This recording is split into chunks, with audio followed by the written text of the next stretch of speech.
Radio వేరితాస్ ప్రేక్షకులకు వీక్షకులకు స్వాగతం సుస్వాగతం. ఆగస్టు నెల 29వ తేదీ గురువారము.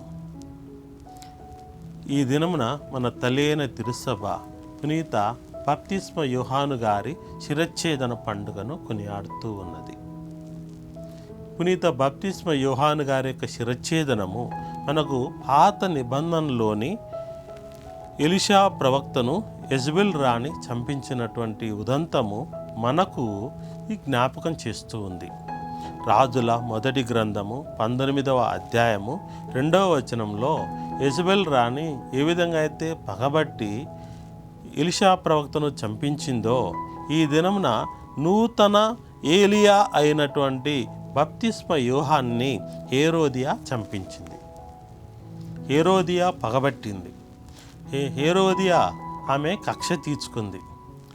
ఆనాటి కాలంలో లేవి కాండము 18వ అధ్యాయము 16వ వచనంలో మరియు 20వ అధ్యాయము 21వ వచనంలో సోదరుని భార్యను పెళ్లి ఆడడము కుదరదు, సోదరుని యొక్క భార్యను పెళ్లి చేసుకోవద్దు.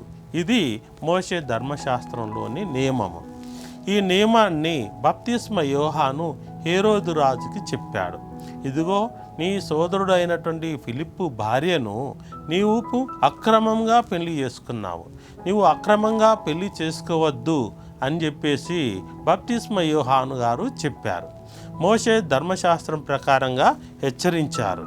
అయితే హేరోదు రాజు ఈ బాప్తిస్మ యోహానుకు ప్రజలలో ఉన్నటువంటి ఆదరాభిమానములను, ప్రజల్లో ఉన్నటువంటి గౌరవాన్ని, ఈ యొక్క బాప్తిస్మ యోహాను చాలామంది నూతన ఏలియా వచ్చాడని, మెస్సయా రాకముందు ఏలియా వచ్చి అన్ని పరిస్థితులను చక్కబెడతాడని వాళ్ళు విశ్వసించారు. కనుక నూతన ఏలియా అయినటువంటి బాప్తిస్మ యోహాను ఆనాటి ప్రజలు ప్రవక్తగా గౌరవించారు. కనుక ఈ హేరోదు రాజు కూడా భయపడినారు. అయితే తగినటువంటి సమయం కోసం ఎదురు చూసింది. హేరోదు రాజు యొక్క పుట్టినరోజు సందర్భమున అతిథులందరి ఎదుట హేరోదియా కుమార్తె చాలా చక్కగా, ఎంతో సంతోషంగా ఆమె నృత్యము చేసి ఆమె అందరినీ అలరించింది. అందరూ ఆమె చేసిన నృత్యం ఎడల సంతోషాన్ని వ్యక్తం చేశారు. ఈ సంతోషంలో హేరోదు రాజు ఆ బిడ్డతోటి, హేరోదియా కుమార్తెతోటి, నీవు ఏది అడిగినను నేను నీకు ఇస్తాను, వరం కోరుకో అన్నారు.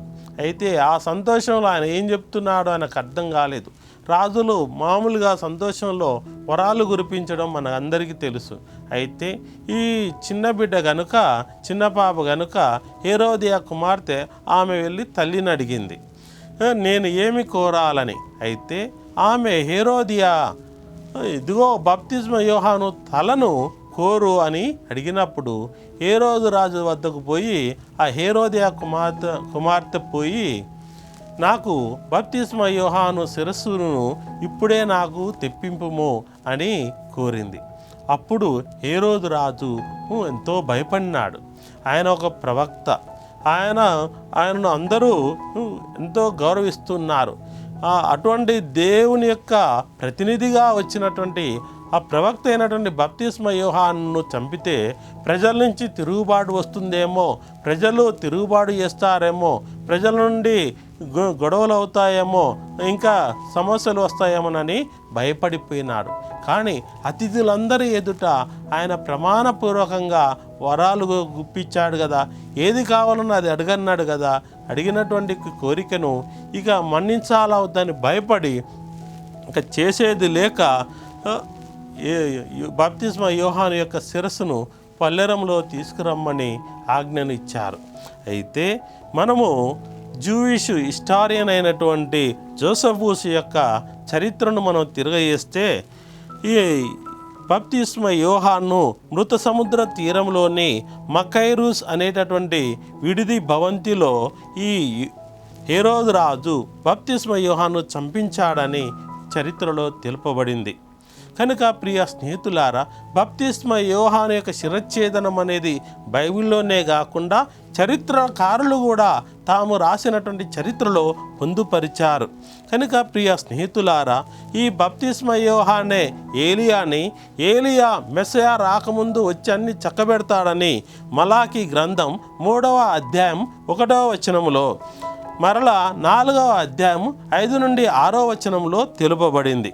కనుక యేసు ప్రభు మెస్సయగా వచ్చే ముందు బప్తిస్మ యోహాను నూతన ఏలియా వచ్చి అందరికీ హృదయ పరివర్తన గురించి ప్రబోధిస్తూ ఎవరైతే విశ్వసించి ముందుకు వచ్చినారో హృదయ పరివర్తన చెందినటువంటి వారందరికీ ఆయన బాప్తిస్మము జోర్దాను నదిలో ఇస్తూ ఉండేటటువంటి వారు. అటువంటి ప్రవక్త యొక్క శిరచ్ఛేదనము ఈ దినమున గావించబడింది. ప్రవక్త అనగా రక్తం చిందించాలి, రక్త తర్పణం గావించాలి. ఇది ప్రతి ప్రవక్త ఆనాడు ఆబేలు నుండి జకర్యా ప్రవక్త వరకు ప్రవక్తలందరూ హతసాక్షులైనారని మత్తయి శుభవార్త 23వ అధ్యాయము 35వ వచనం తెలుపుతూ ఉంది. కనుక ఈ దినమున బప్తిస్మ యోహాను గారు కూడా ఒక నూతన నిబంధన ప్రవక్త. ఈ ప్రవక్త యొక్క శిరచ్ఛేదనము గావించబడింది. ఈ పండుగను మనందరం జరుపుకుంటూ ఉన్నాము. యేసు ప్రభుని మనం మెస్సయగా విశ్వసించి ఆయన కోసం జీవించడమే కాదు, ఆయన కోసం కూడా మరణించాలి. ప్రతి క్రైస్తవుడు క్రీస్తు కోసం మరణించడానికి ముందుకు రావాలి. ఆమేన్.